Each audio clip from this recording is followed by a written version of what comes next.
দেশ গড়তে পারবে না। তারাই সম্মুখ সারির মানুষ। তারা ক্ষেত্র প্রস্তুত করলে তখন বাকি জিনিসগুলো হয়, তখন বীজ লাগানো হয়, চারা লাগানো যায়, সব কিছু হয়।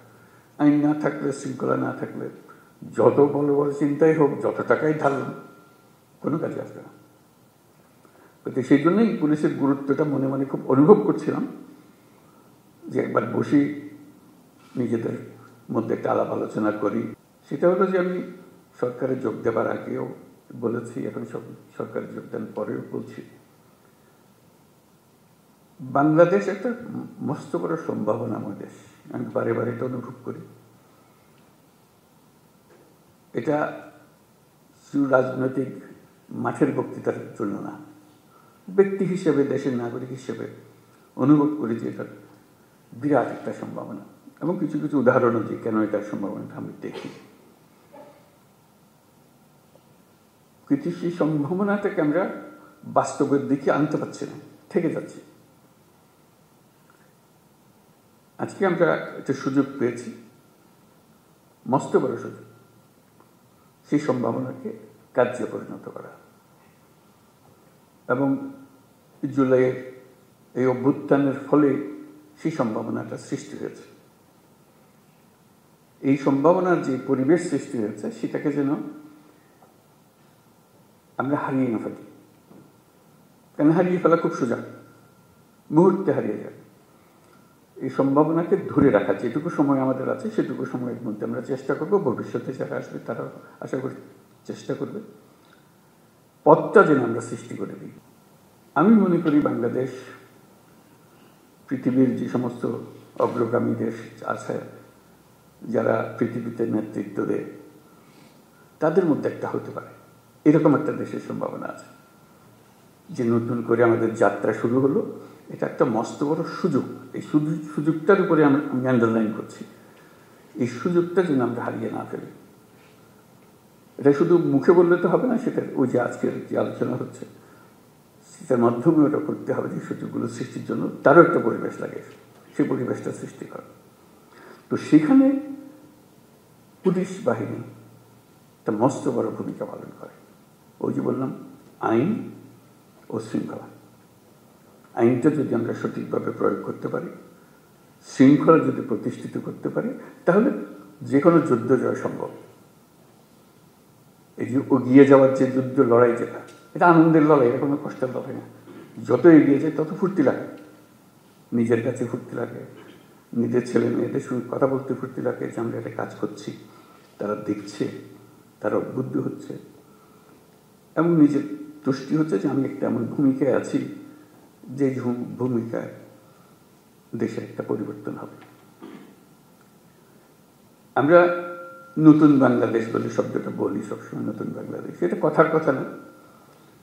এটা নতুন বাংলাদেশ আমরা এই জন্য বলি যে পুরনো বাংলাদেশ হচ্ছে অন্ধকার এক যুগ, আমাদের ভয়ঙ্কর একটা যুগ।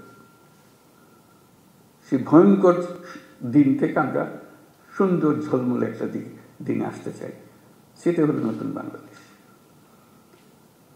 পুলিশ বাহিনীরও মুশকিল হলো ওই অন্ধকার যুগের তারা অ্যাক্টিভ পার্টিসিপেন্ট ছিল, নিজের ইচ্ছায় না, সরকারি কাজ করতে হয়, কাজ করেছে, আমরা কাজ করছি, আমাদের হুকুম পেয়েছে, করেছে, করতে করতে আমরা ওরকম চিন্তাতে পড়ে গেছি।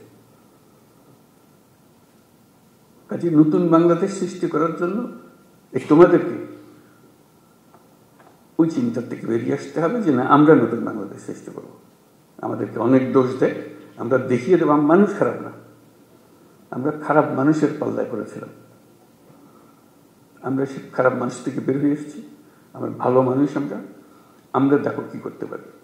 সেই দৃঢ় চিন্তাটা মাথার ভিতরে রাখতে হবে যে আমরা একটু দেখিয়ে ছাড়বো। আমাদেরকে সবাই গালিগালাজ করে, মন্দ বলে, আমাদের কাজের মাধ্যমে আমরা দেখাবো যে আমাদের হাত দিয়েই এই নতুন বাংলাদেশ সৃষ্টি হবে। আমরা একটা তাতে বড় রকমের ভূমিকা পালন করব, কারণ আমাদের কাছেই রয়েছে আইন এবং শৃঙ্খলা। এইটা আমরা প্রতিষ্ঠা করব। এটা প্রতিষ্ঠিত করতে পারলেই ওই এনভায়রনমেন্টটা সৃষ্টি হয় যেখান থেকে এটা উড়ান দেবে। দেশটা উড়ান দিতে হলে তার একটা মোমেন্টাম জেনারেট করতে হয়।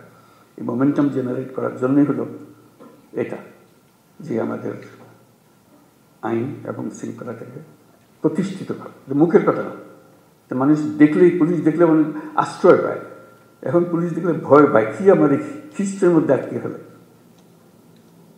একটা ভয়ঙ্কর একটা ক্যারেক্টার। পুলিশ হলো বন্ধু,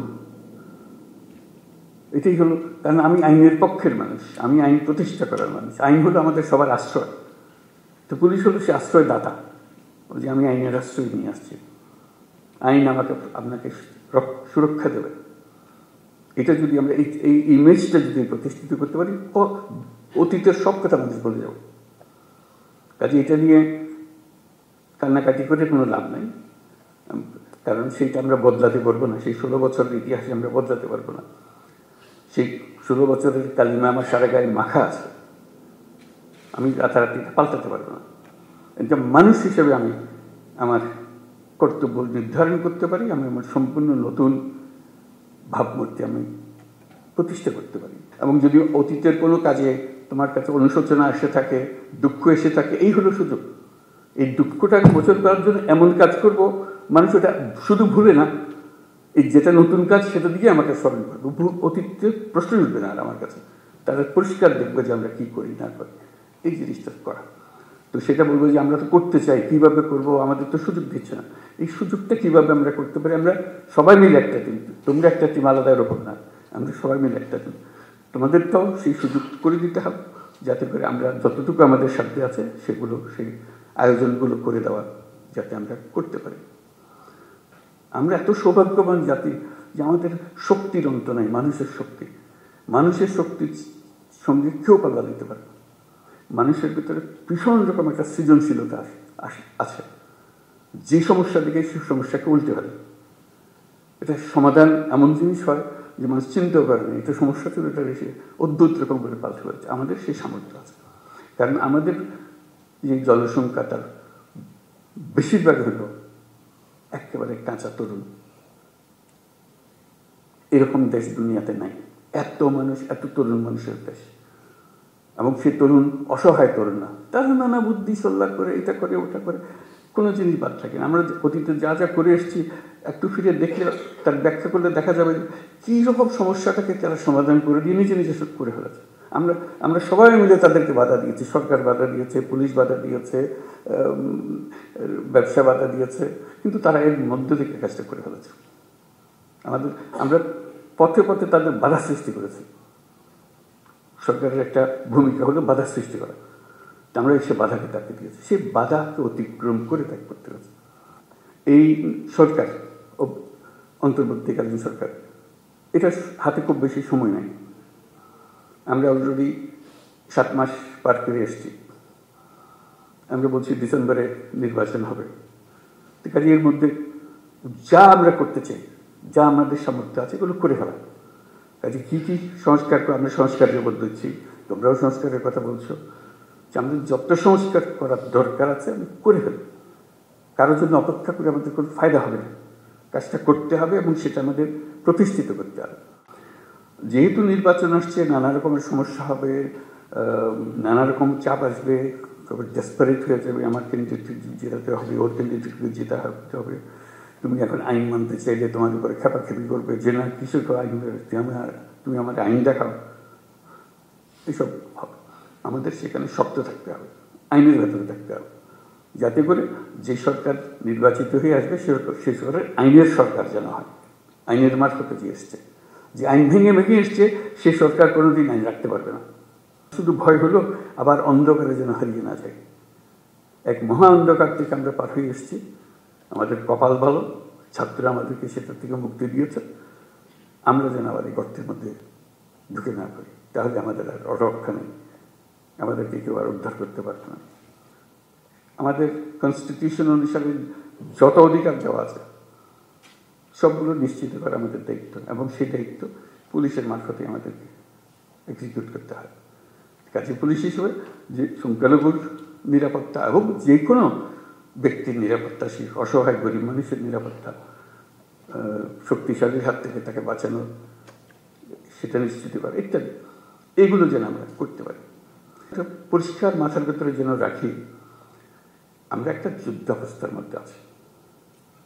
আমরা এই 8ই অগাস্টের পরে ভুলে গেছি যে আর যুদ্ধ নাই, এখন যুদ্ধ শেষ, কথা ঠিক না।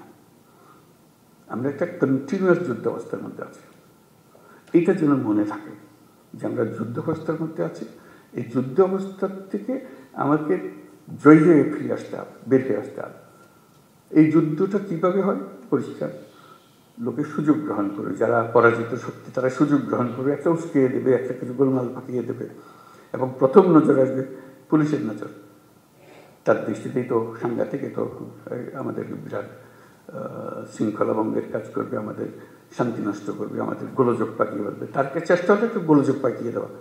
সে তো সম্মুখ যুদ্ধে আসতে পারছে না, সে কথা একটা প্রচার করবে, প্রচার করে দিয়ে একটা মহাকাণ্ড তুলে দেবে যে এই ওকে মেরে হয়েছে, ও কী হয়েছে, ও এইরকম করেছে, একটা কথা, একটা ছবি ছাপিয়ে দেবে, একটা পোস্টার লাগিয়ে দেবে ইত্যাদি।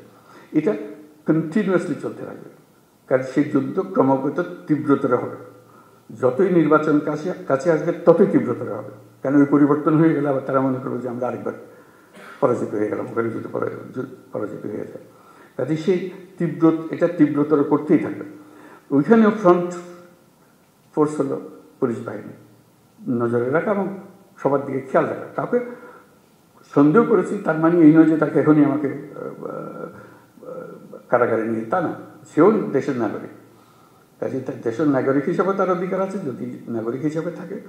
আর যদি দোষ করে থাকে তার উপর নজর রাখবে, দোষ করা মাত্র যেন আমি তার ধরে রাখতে পারি, যেটা আমাদের নিরাপত্তা বিঘ্নিত করছে, আমার আইন ভঙ্গ করছে ইত্যাদি ইত্যাদি যেগুলো আছে। 64 জন তো একরকম না। একটা হলো যে ব্যক্তিগতভাবে একরকম না, একটা হলো যে কেউ অ্যাক্টিভ, কেউ একটু ইনঅ্যাক্টিভ, দুদিন পরে করতেছে, আজকে যেটা করার কথা কালকে পূর্ব পরশু করবে, এরকম।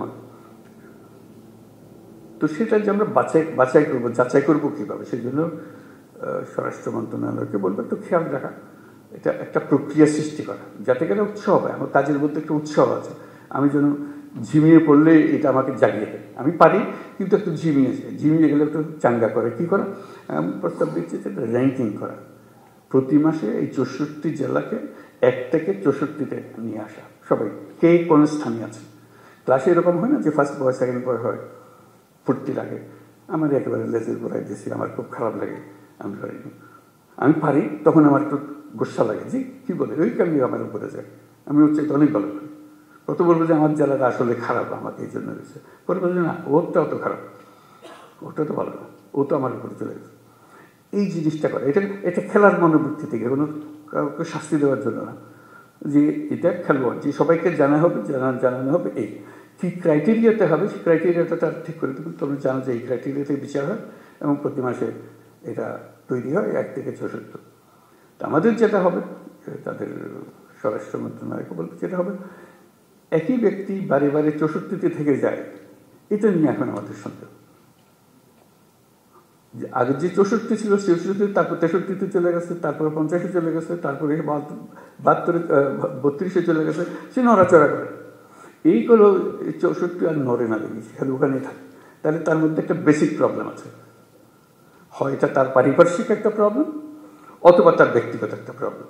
সেটার দিকে নজর দেওয়া, তার একটু সাহায্য করা, যে একটু নড়াচড়া, একটু 2-1 ধাপ উপরে ওঠো, চেষ্টা করো, উৎসাহিত করা।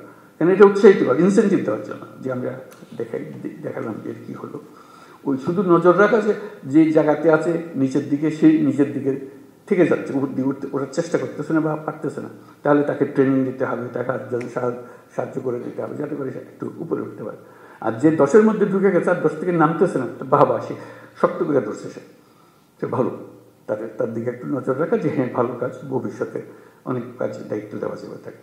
তারা আমাদের দিকে তাকিয়ে আছে যে আমরা কী করছি, তাদের কপালে কি সিল মেরে দিচ্ছি যে দল দেওয়ালে কিছু দুঃখ ছাড়া কিছু নেই, নাকি তাদের দরজা খুলে দিচ্ছে যে তারা যেখানে ইচ্ছা পারে তারা যেতে পারে, তাদের সামর্থ্য দেখাতে পারে, তাদের অবস্থান দুনিয়ার সামনে তুলে ধরতে পারে, এবং সেটা পারার মতো জিনিস। আমাদের সামনের প্রজন্মদের বিষয়টা হল প্রযুক্তি।